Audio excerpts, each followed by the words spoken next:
O Saber Direito desta semana é com o professor Sérgio Henrique Salvador. O curso é sobre direito previdenciário. Tem dúvida sobre o assunto? É só mandar um e-mail para saberdireito@stf.jus.br. Você pode também estudar pela internet, acessando o site www.tvjustiça.jus.br. Olá, sou o professor Sérgio Henrique Salvador, especialista em direito previdenciário e também em processo civil, palestrante, escritor, professor universitário e de pós-graduação. Também um estudioso, um estudante do direito previdenciário. Seja bem-vindo, senhor, seja bem-vinda, senhora, para mais uma aula do Saber Direito. E especialmente ainda dentro do tema Atualidades do Direito Previdenciário. E nesse nosso encontro, uma aula especial e importantíssima. A desaposentação e o julgamento pelo Supremo Tribunal Federal. A desaposentação tem sido um dos temas de maior relevância do direito previdenciário, sobretudo o direito constitucional previdenciário. A desaposentação que tem ocupado a pauta também do Supremo Tribunal Federal. A desaposentação que passou pelo Superior Tribunal de Justiça, o STJ, e ainda traz acaloradas discussões dentro de toda a sociedade, dentro do parlamento, dentro do mundo jurídico. Porque ela traz consigo uma situação muito comum. O aposentado que continua a trabalhar. Ele se aposentou e continuou trabalhando. Mas o sistema não lhe dá nenhum benefício em troca. O sistema não aumenta a sua aposentadoria. O sistema não troca a sua prestação. E ele continua contribuindo com a Previdência. E contribuindo para um vazio, contribuindo para uma situação sem reversão qualquer à sua condição de aposentado.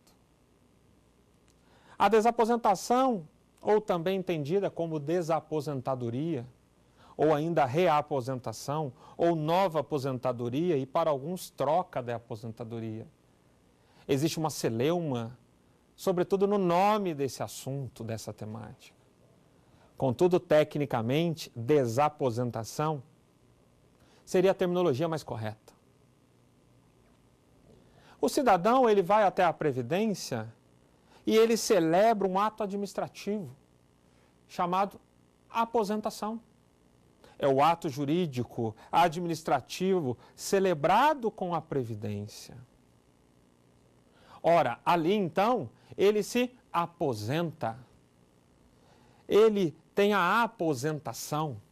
E como fruto desse ato, como fruto desse relacionamento jurídico, ele vai obter a sua aposentadoria. Ora, de modo que, quando ele se aposenta e continua a trabalhar, ele continua a exercer a sua atividade laborativa, ele então teria direito a um novo benefício. E é aqui que entra o Instituto da Desaposentação. E por que desaposentação? Porque ele vai desfazer o ato inicial de aposentação. Antes ele se aposentou, então ele foi lá e cometeu a aposentação.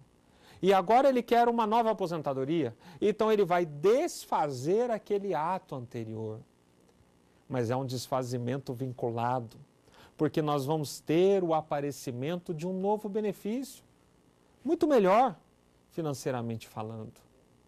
Porque no novo benefício, esse trabalhador que aposentou e continua trabalhando, ele tem uma novidade, ele tem novas contribuições, o tempo de trabalho é maior. Então, na maioria das vezes, nós temos um plus salarial, nós temos uma majoração desse benefício. Assim, a desaposentação tem sido alvo de grandes discussões no nosso mundo jurídico. Ora, ela é prevista pela lei? Eu não tenho essa previsibilidade normativa. Temos projetos, é bem verdade, a respeito da desaposentação. Mas a sua grande força vem da doutrina. A sua grande força vem também de alguns julgados sobretudo de suma importância, que já tivemos a respeito.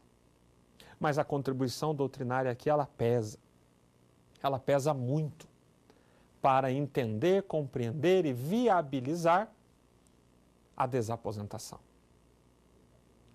A bem da verdade, a legislação, ela tenta restringir o retorno desse aposentado ao mercado de trabalho. E quando ele volta, ele teria direito, segundo o artigo 18 da Lei de Benefícios, Lei 8.213/91, há apenas duas situações: a reabilitação profissional e ao salário família.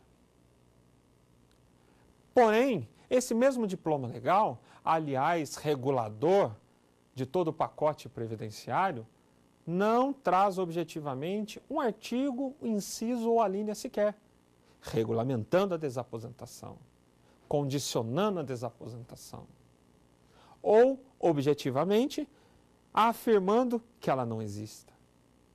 Assim, doutrinariamente, nós temos um avanço contributivo espetacular. Poucos sabem, mas nós temos dois artigos pioneiros nesse assunto.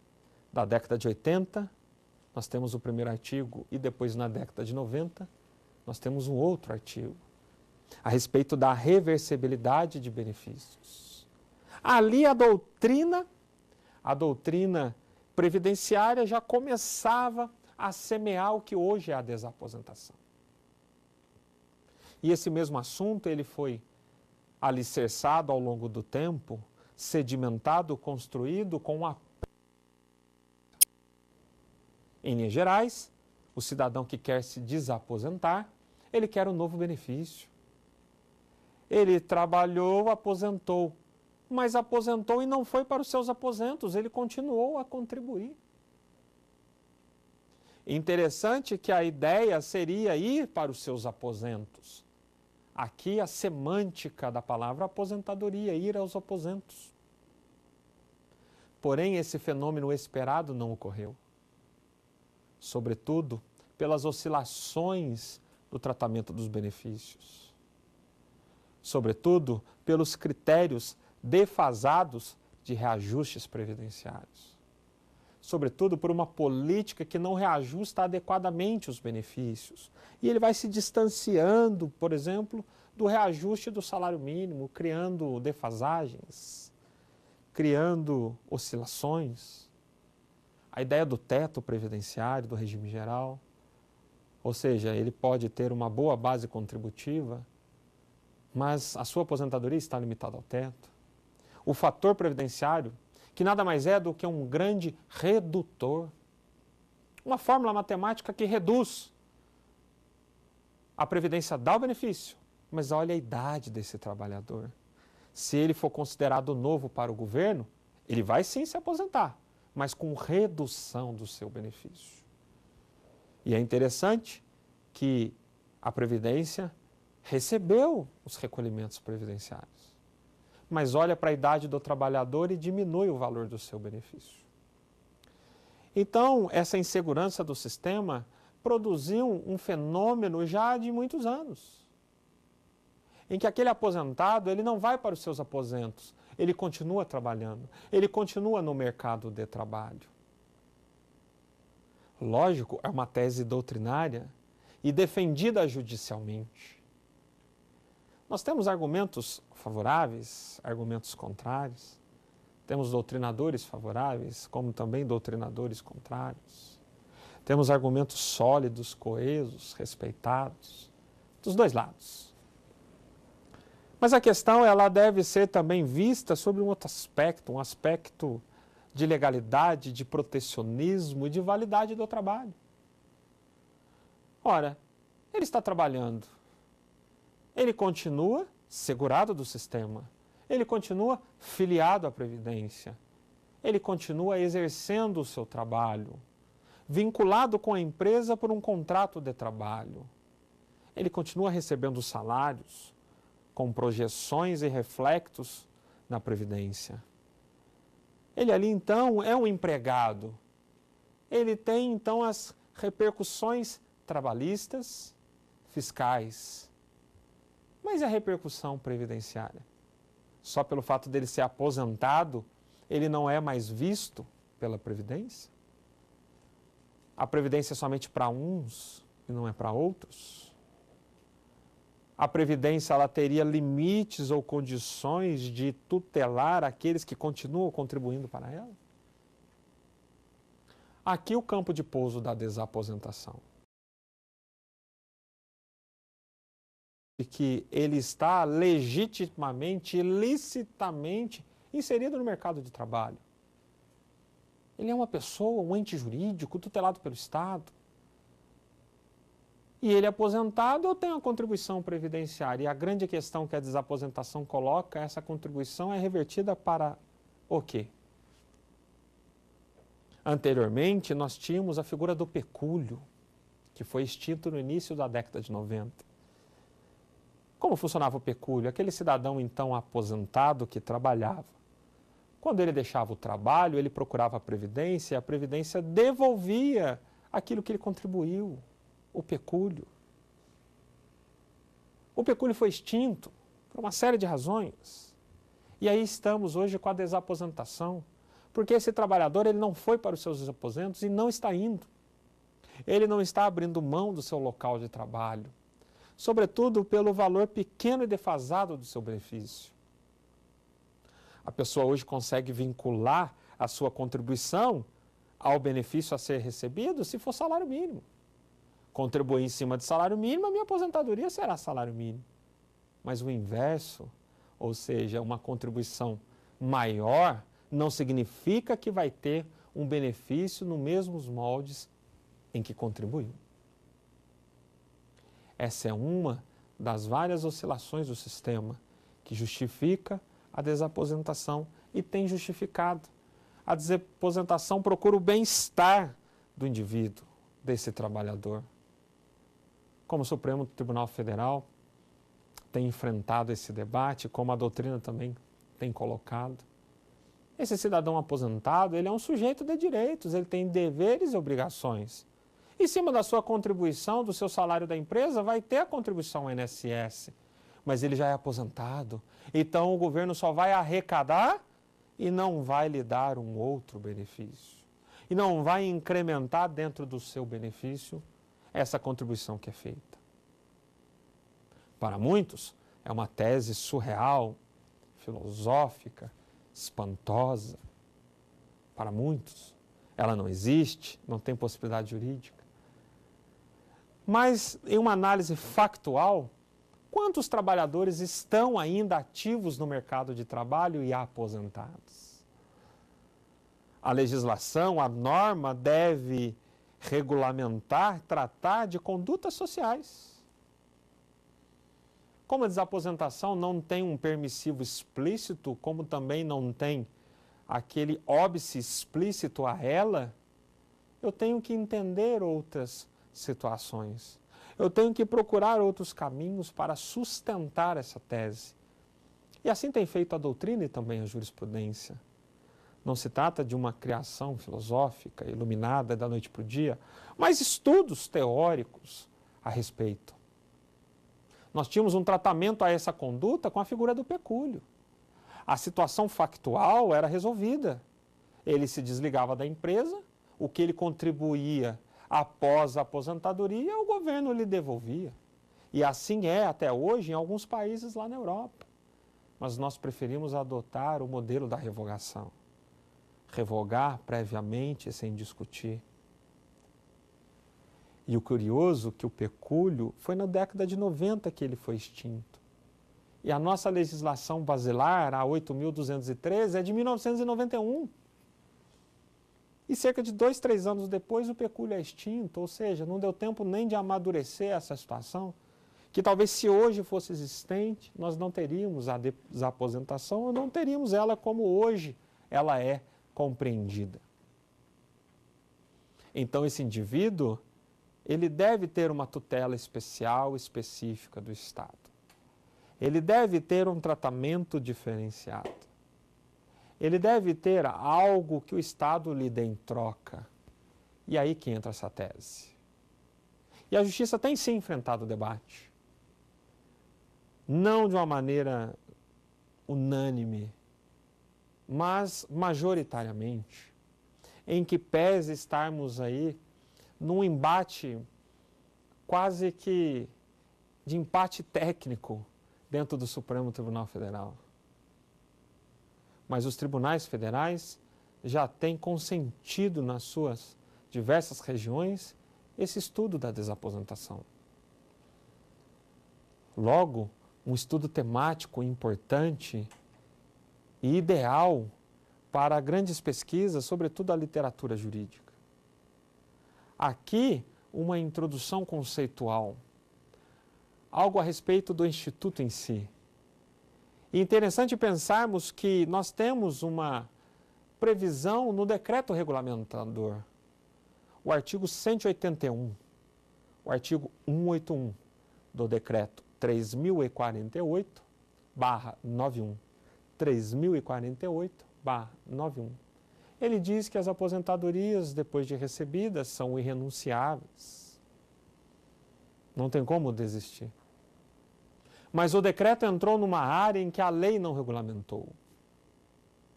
O decreto foi num caminho, um caminho que a lei não dispôs. E nós temos o princípio da legalidade, enraizado no nosso direito, no nosso ordenamento jurídico. O princípio da legalidade que é fonte aos intérpretes, à atividade do Estado em si, até mesmo administrativamente falando. O decreto regulamentou, sim. O decreto dispôs essa ideia, sim, mas ele é decreto. Ele não pode invadir uma área que a lei não invadiu. Logo, essa disposição que acabo de citar, a Justiça não tem dado tanto crédito jurídico. Mas esse estudo, ele traz diversas repercussões.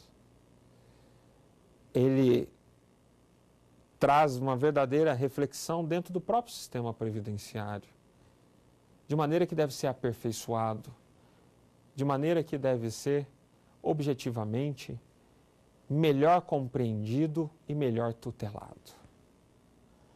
Assim, ainda dentro desse estudo, vamos para a nossa primeira pergunta.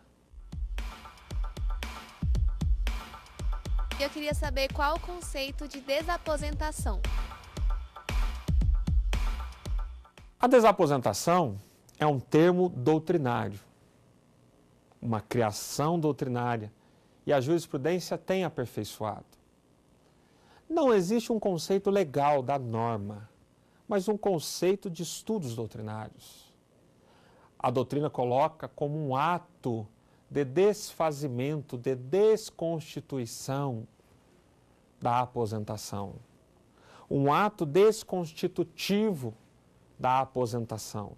Eu vou desconstituir a aposentação, por isso o prefixo des, de desconstituição, para ele se aposentar novamente com outro benefício. E esse novo benefício deve ser visto sobre um olhar benéfico, porque ele terá um novo tempo, ele terá uma nova massa contributiva e esse trabalhador terá mais idade. Lógico, aquele que se desaposenta tem um benefício financeiramente muito melhor, tem um benefício economicamente interessante, fruto da desaposentação, fruto da consequência jurídica, de uma das consequências jurídicas dessa tese. Essa tese que ainda é muito debatida, essa tese que é alvo de acaloradas discussões. Nós temos ainda a ideia da despensão, ou seja, aquele cidadão aposentado que continua a trabalhar e depois de alguns anos da sua aposentadoria, trabalhando, vem a falecer. O seu benefício vai ser convertido em pensão. Mas será que essa viúva também não teria direito de buscar a despensão, já que ele em vida se aposentou e continuou a trabalhar? Percebam como que é rica essa temática. A desaposentação também em outros regimes, ela existe também e é possível no regime próprio do estatutário, como também em previdência privada. É lógico que, guardadas as proporções, os seus requisitos, nada impede dele estar aposentado dentro de um regime próprio e dependendo de uma outra atividade que ele esteja vinculado num regime geral, ele possa aí buscar um novo benefício nesse regime geral e trazendo esse benefício do regime próprio. Não há nenhum impedimento, não há nenhuma norma proibitiva e o Instituto ele é estudado, deve ser estudado em sua amplitude. Até porque ainda estamos aguardando a decisão do Supremo Tribunal Federal. Esse julgamento do STF é um julgamento que não é novo. Mas antes, nós já tivemos outros pronunciamentos da Justiça. Tivemos o pronunciamento do STJ, Superior Tribunal de Justiça, em 2013, no seu plenário, reconheceu o direito da desaposentação. E mais, afirmou que nada pode ser ou deve ser devolvido por esse trabalhador. Aqui a tese da restituição. O INSS tem uma tese fortíssima, dizendo o seguinte: você quer se desaposentar, você quer um novo benefício, mas você tem que devolver aquele que você recebeu. Aqui a restituição, a tese de devolução do benefício que vai ser desfeito. Mas esse benefício ele não vai ser apagado, ele vai ser incrementado, ele vai ser alocado no novo benefício. Então nós temos uma aposentadoria atual que vai ser desfeita, nós temos umas novas contribuições que, se somadas, as contribuições que geraram aquele benefício a ser desfeito, mais as novas contribuições, eu vou criar um novo benefício.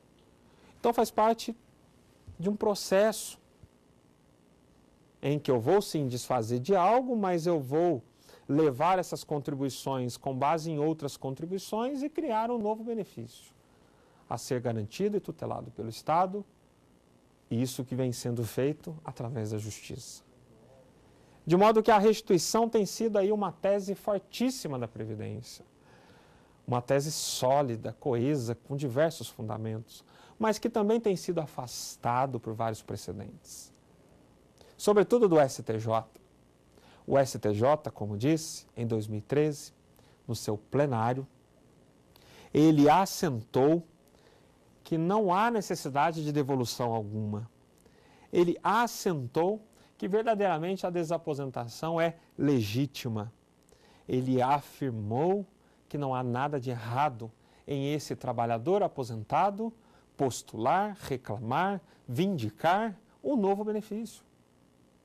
Julgamento esse feito no recurso especial número 133.448-8/Santa Catarina. Recurso especial 133.448-8/Santa Catarina, que teve como relator o ministro Herman Benjamin. Decisão essa do STJ de 2013 do seu plenário. Agora a questão que se coloca: hoje temos a desaposentação no Supremo Tribunal Federal, no plenário do Supremo Tribunal Federal. Mas será que o STJ já não foi a última instância da matéria? Ora, como sabemos, o artigo 18 da Lei 8.213/91, a conhecida e já citada Lei dos Benefícios, ela traz consigo o pacote dos benefícios previdenciários e tantos outros pacotes, como o pacote também de benefícios aos dependentes, a outras obrigações, a algumas normas de custeio, enfim, ainda que pequenas, mas a bem da verdade, o STJ aprofundou esse debate. E quem é o STJ? O conhecido Tribunal da Cidadania, o Superior Tribunal de Justiça, aquele interpretador, aquele que vai dirimir e interpretar a controvérsia da norma federal. E por que citei aqui o artigo 18? Porque nós temos o artigo 18 da Lei de Benefícios, que é uma lei federal. Ora, assim sendo, será que o STJ já não bateu o martelo em última e derradeira instância? Será que devemos ainda aguardar esse pronunciamento da Casa Maior da Justiça? Será que ali nós teremos ou estamos tendo debates de legislação federal, que é uma competência, uma matéria própria e típica do STJ? A doutrina tem assim também se pautado. Vários doutrinadores costumam a registrar esse válido ponto de vista. Nós sabemos que no STF nós devemos ter o embate de normas constitucionais. Assim é a previsibilidade da Constituição no artigo 102. O artigo 102 da Constituição Federal vai trazer o recurso extraordinário, como aquele recurso em que uma matéria extraordinária será objeto de tutela do Supremo. A matéria extraordinária é a matéria constitucional. Ora, e que matéria constitucional nós teríamos na desaposentação? Teríamos, sim, alguns valores, alguns princípios, sobretudo princípios econômicos, atuariais, de equilíbrio financeiro, que normalmente tem sido aí alvo ou motivo de preponderância com relação a outros princípios que têm sido desprezados, como a dignidade da pessoa humana, como a previdência enquanto direito social a ser tutelado e aprimorado. Mas no Supremo Tribunal Federal nós não temos um argumento ou um embate de técnica de legislação federal. Nós não temos uma análise limitada à interpretação da norma federal, que é competência do STJ. Mas quer queira, quer não, o STF tem o seu peso, como Casa Maior da Justiça, como Tribunal Constitucional. E a Constituição sendo a norma das normas, como assim afirmava já Hans Kelsen, a norma fundamental na teoria piramidal, enfim. Nós temos a Constituição da República como a lei das leis, a excelsa lei. E é evidente que o Supremo Tribunal Federal, pautando essa matéria, dizendo que sim ou dizendo que não, ou dizendo que sim com condições, isso vai ter um impacto em toda a sociedade. Mas o que tem já o Supremo Tribunal Federal se pautado a respeito? É lógico que o STJ, já tendo se pronunciado, traz consigo um peso grande, traz uma influência para toda a justiça federal, sobretudo dos tribunais inferiores. Quando falamos STJ e STF, falamos de cortes superiores, cortes especiais, e não falamos em terceiro grau ou terceira instância. Nós temos somente o duplo grau, primeiro e segundo grau de jurisdição. O que nós temos acima são cortes especiais e constitucionais. De maneira que atentamente devemos aguardar o pronunciamento do Supremo, sim, sem desprezar o que o STJ fez. Aliás, a doutrina espera que o conteúdo do STJ também possa impactar o julgamento do Supremo Tribunal Federal. O julgamento do STF, que não começou recentemente. Como já anunciado, nós temos lá 2 recursos extraordinários. Nós temos um RE, de relatoria do ministro Marco Aurélio de Mello, e também um outro RE, atualmente, de relatoria do ministro Barroso. São recursos extraordinários recentes, com relação à temática em si.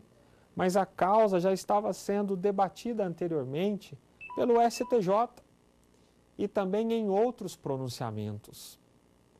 De modo que devemos entender e compreender o direito previdenciário e também a desaposentação num aspecto singular, num aspecto de verdadeiramente calcarmos a uma ideia de evolução do direito previdenciário. A desaposentação, assim, é algo a ser pensado, é algo a ser aprimorado. Ora, devemos então entender esse julgamento do STF como um julgamento divisor de águas? Talvez. Muito embora nós temos que compreendê-lo sobre uma outra ótica. Uma ótica em que devemos compreender a Previdência como algo a ser evoluído. Agora iremos para a nossa próxima pergunta. Queria saber quais foram os votos dos ministros do STF na desaposentação. Pois bem, como falado, nós temos 2 recursos extraordinários em termos de desaposentação no STF. E esses recursos estão hoje apensados, estão conectados. Aliás, uma boa explicação. Uma explicação de celeridade, uma explicação de harmonia, de equivalência, de uniformidade. Enfim, logo, o que um for submetido a julgamento, automaticamente o outro, por prejudicialidade, também será aceito. Ora, assim sendo, como se pautou o STF nesse julgamento em questão? No derradeiro ano de 2014, nós tivemos cerca de 3 a 4 sessões plenárias da desaposentação. Tivemos uma sessão que o processo estava programado para pauta, mas não entrou. No dia seguinte entrou para tão somente a leitura do voto do relator. E semanas posteriores tivemos também o plenário para ouvir alguns votos. Hoje a questão está decidida? Não. Nós temos aí a suspensão do julgamento. Contudo, o que já falaram os ministros a respeito? O ministro Barroso, o relator, é aquele que faz a relatoria, ou seja, resume o processo e já profere um voto. Ele traz a seguinte situação. Ele entendeu que sim. Ele entendeu que verdadeiramente a desaposentação, ela é possível. Ele entendeu que verdadeiramente a desaposentação, ela é viável. Juridicamente, ela é possível e não há nenhuma vedação. Essa grande inovação do voto do ministro Barroso, em que pese ele ter afirmado a desaposentação. Ora, nós temos um novo benefício, em que eu vou ter o fator previdenciário e também eu aplico nele a idade que o trabalhador tinha lá atrás. Só que lá atrás ele era novo, lá atrás o tempo era 1. Então o que ele teria de incremento? Somente novas contribuições. Mas a desaposentação também é benéfica pelo avançar da idade e pelo acúmulo de tempo desse trabalhador. E aqueles benefícios em que não tem um fator previdenciário? O cidadão pode ter se aposentado por tempo, ter continuado a trabalhar e agora tem direito a uma aposentadoria nova, mas agora por idade, porque ele já tem idade mínima. E na aposentadoria por idade o fator previdenciário não é obrigatório. Então a fórmula é perigosa porque ela generaliza todos os benefícios. Tivemos também outros 3 votos já exarados. Um voto do ministro Dias Toffoli. O voto dele é um voto totalmente contrário. É um voto que não reconhece a desaposentação. É um voto que acolhe todas as teses do INSS. Ele entende e compreende que a desaposentação fere a igualdade, traz um tratamento desigual entre 2 trabalhadores aposentados, sobretudo aquele que é aposentado e aquele que não. Assim, ele entende que não é possível, que é uma tese de evidente impossibilidade jurídica. Esse foi o seu voto, com poucas palavras, com a leitura de posicionamento jurídico a respeito, dentro do seu livre convencimento, é bem verdade? O juiz, o magistrado, o desembargador, o ministro, enfim, é calcado nas suas funções pelo livre convencimento, desde que motivado. Ele é livre para assim pensar, mas desde que maneira motivada. Tivemos também o voto do ministro Marco Aurélio de Mello. Ele também entende que o trabalhador deve ter um reajuste no seu benefício. Inclusive, no seu voto, ele diz que o trabalhador aposentado contribui para o nada, contribui para o vazio. E cadê a dignidade desse trabalhador? Cadê a dignidade da pessoa? Ele não pode ser tratado como alguém sem proteção, sem tratamento. Ele deve ter esse olhar diferenciado do Estado. E o ministro Marco Aurélio de Mello também traz uma condição interessante, porque ele diz que o benefício deve ser, sim, revisto, depois de determinado tempo contributivo pós-aposentadoria, que é um sistema semelhante que temos na Europa, em que lá alguns benefícios são periodicamente revistos, automaticamente revistos pelo Estado. Ele aposentou, continua a trabalhar, no ano seguinte, o próprio governo faz o aumento do seu benefício. De modo que o seu voto foi um voto de afirmar a tese. Foi um voto de realmente confirmar a tese da desaposentação. Mas ele entende que seria uma nova revisão. O cidadão teria que rever o seu benefício após determinado tempo. E a doutrina entende que foi um voto favorável, tanto dele quanto do ministro Barroso, em que pesem essas formas, essas alternativas colocadas.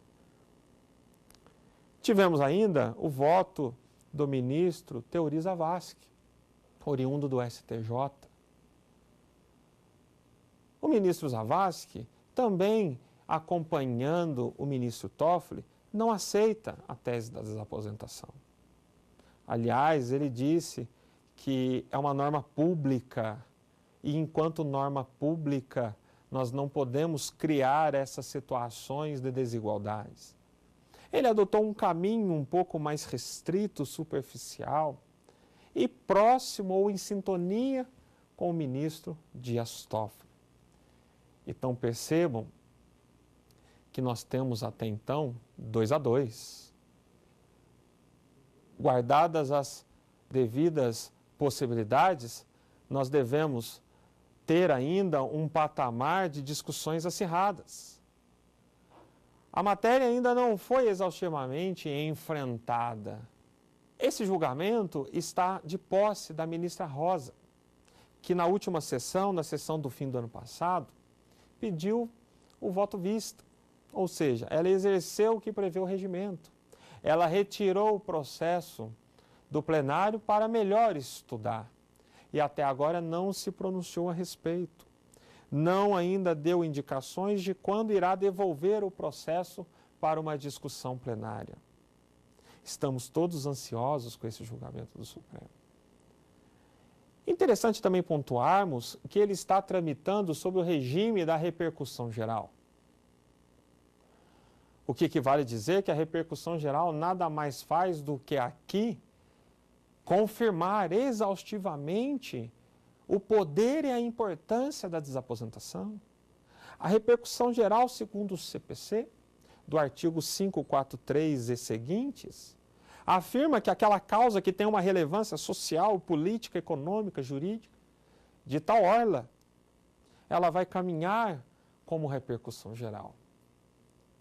Logo, o reconhecimento da repercussão já traz a desaposentação a um status constitucional, trazendo em seu conteúdo que é um tema relevantíssimo, é um tema espetacular, é um tema de sumos estudos e grandiosas pesquisas. A assessoria da ministra Rosa afirmou até então que logo, logo ela estaria devolvendo os autos para um plenário. E é o que a comunidade jurídica como um todo está aguardando, um pronunciamento definitivo, que somente se iniciou dentro do Supremo Tribunal Federal. Tivemos o voto do relator, como também 3 outros votos. E se fizermos uma análise, nós temos um cenário de empate. Guardadas aí essas fórmulas que foram criadas como alternativas. O ministro Marco Aurélio diz que o benefício deve ser reajustado após uns 15 anos de novas contribuições. Como também o ministro Barroso diz que eu tenho que ter um fator aplicando no fator atual alguns indicativos da idade lá da primeira aposentadoria. Mas os dois afirmam a viabilidade do assunto. Os dois em nenhum momento acabam de tentar anular ou mesmo diminuir a essência da desaposentação. Nós temos, assim, um franco debate a respeito da temática. A Justiça Federal, sobretudo de primeira e segunda instância, ela é bem oscilante, muito embora inclinando para a aceitação da desaposentação. Temos, aliás, alguns julgados em que temos a tutela antecipada ex officio, de ofício. Por ser um direito social, a tutela antecipada tem sido pronunciada e evoluída de maneira ex officio. Ou seja, estando ali claro e evidentes alguns requisitos, alguns pressupostos, de ofício nós temos a decretação, a proclamação do direito. E assim a Justiça Federal tem se pautado, com uma maior resistência na primeira instância, mas não na segunda. Os tribunais têm compreendido esse julgamento do STJ, têm verdadeiramente pegado essa decisão, têm utilizado essa decisão do plenário do STJ de 2013, como já anunciamos aqui, e verdadeiramente usado como uma luz no fim do túnel.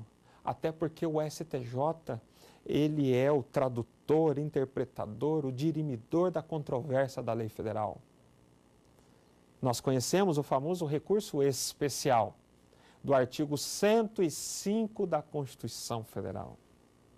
O recurso especial que vai trazer na sua bagagem jurídica questões federais, como é o caso da relação previdenciária. Assim, defendemos, assim como boa parte da doutrina, que esse julgamento do STJ, por si só, já resolveu a questão. Mas estamos ansiosos pelo pronunciamento do Supremo. Mais uma vez, entendendo do poder desse tribunal, entendendo um poder constitucional por excelência. E dentro da hierarquia normativa, é ele que, evidente, vai ser o divisor de águas. Em que pese nós temos dentro dele um apanhado de questões financeiras envolvidas nesse julgamento. Ora, como defendemos, não podemos aqui, tão somente, cuidarmos das questões financeiras que vão ou devem ou estão sobressaindo sobre questões basilares. Quando falamos de direito social, direito dos trabalhadores, devemos falar de valores, de princípios, de normas fundamentais, de cláusulas pétreas, implícitas, como defendem alguns juristas. Portanto, esse julgamento deve ser analisado à luz da boa técnica. O que também podemos utilizar desse voto do ministro Barroso foi o seu apontamento com relação ao vazio da repercussão das contribuições. Ele diz em seu extenso voto, aliás, muito lúcido, didático, o relator ministro Barroso, que essa contribuição é uma contribuição verdadeiramente para o nada, para o vazio. E dela ele defende a viabilidade do estudo. Portanto, uma temática atual que suscita em nós muitas discussões. Vamos agora para a nossa próxima pergunta.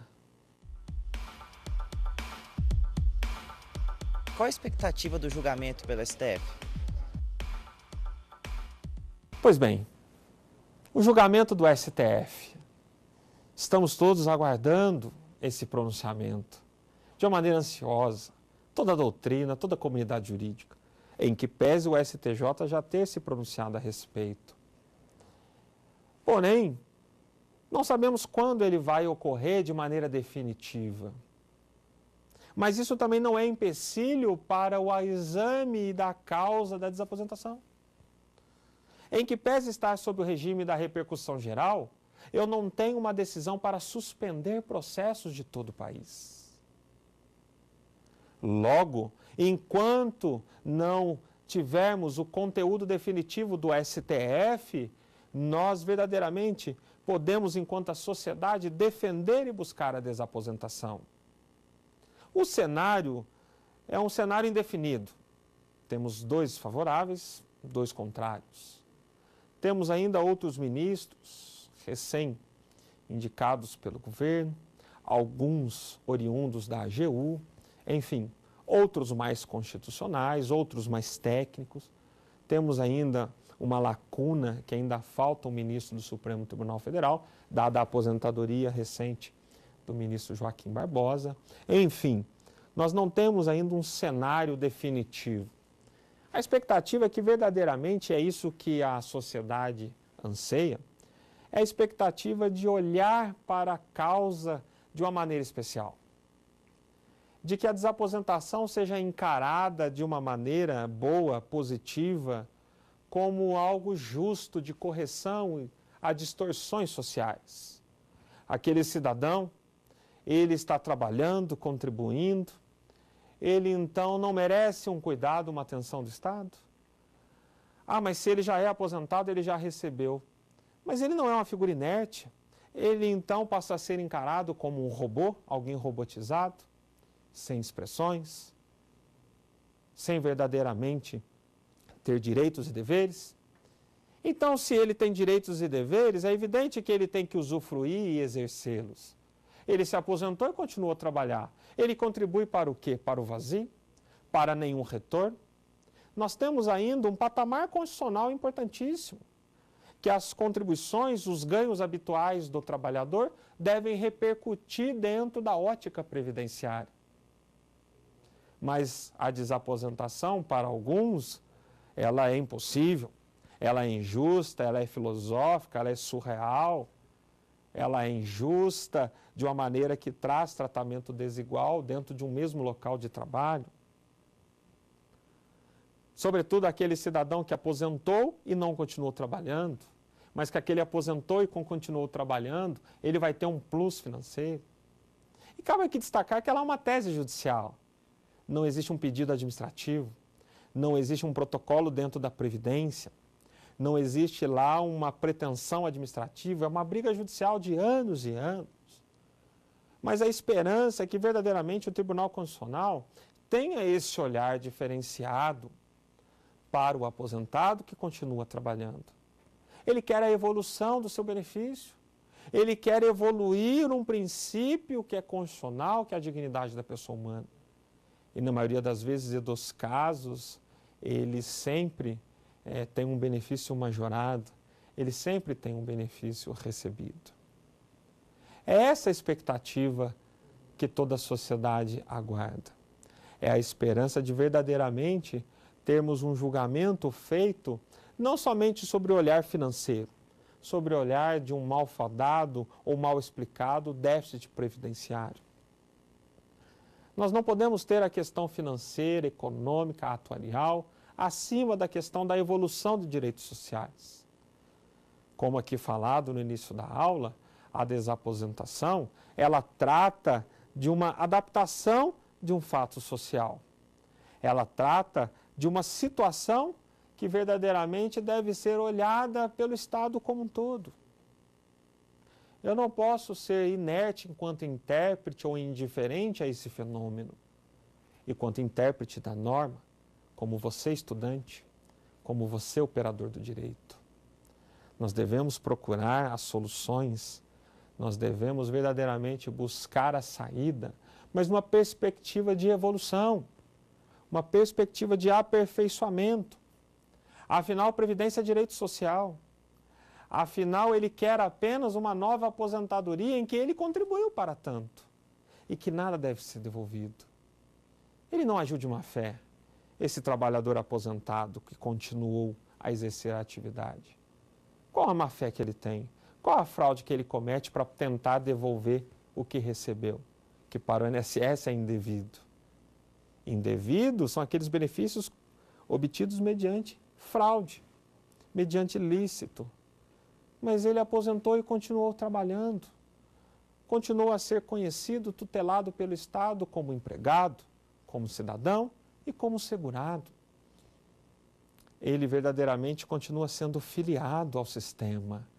Lógico, se é filiado, deve ser protegido, tutelado, amparado. Não temos aqui qualquer incoerência a respeito. A expectativa que devemos ter é essa, de analisar com tecnicismo, sim, mas um tecnicismo social, um tecnicismo voltado à evolução, ao aprimoramento da técnica previdenciária. Previdência social, segundo a doutrina, é uma técnica de proteção social. Logo, temos que ter essa evolução. Assim, a desaposentação é essa tese jurídica, tese judicial, um tema atualíssimo, um tema importantíssimo dentro do nosso direito atual. É possível já à luz do STJ, é possível sim à luz de 2 votos do Supremo Tribunal Federal. É possível sim à luz da doutrina e não há nenhuma incoerência do sistema, não há nenhuma falha, não há nenhuma interrupção do sistema dentro do processo de evolução. Está no Supremo Tribunal Federal, mas a causa ainda pode ser debatida. E aguardaremos ansiosamente o desfecho desse julgamento do STF. Assim, encerramos mais essa aula com esse ponto espetacular dentro do tema Atualidades do Direito Previdenciário. Obrigado, meu caro senhor, minha cara senhora, e até a próxima, com um grande abraço. Tem dúvida sobre o assunto? É só mandar um e-mail para saberdireito@stf.jus.br. Você pode também estudar pela internet, acessando o site www.tvjustiça.jus.br.